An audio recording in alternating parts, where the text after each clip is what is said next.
Hello दोस्तों, नमस्ते, प्रणाम। मैं सीमा शर्मा अपने यूट्यूब चैनल पे आप सभी का स्वागत करती हूँ। दोस्तों, आज मैं देवी गीत गाने जा रही हूँ। अगर पसंद आए लाइक, सब्सक्राइब, शेयर, कमेंट जरूर कीजिए। गलिया की गलिया में घूमली मालिनिया है के नालिया ना हमारे डलरी के फुलवा है के नालिया ना हमारे डलरी के फुलवा है के नालिया ना अपने चौरवा से बोले काली मैया है कि हम ले बना तोरे डलरी के फुलवा मालिन हम ले बना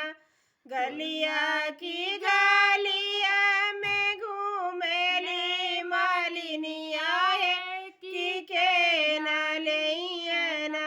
हमारे डेलरी के फुलवा है कि के नालिया ना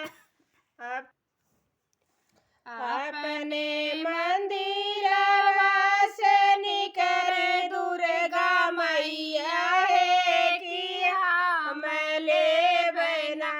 तोरे डलरी के फुलवा मालिन हम ले बना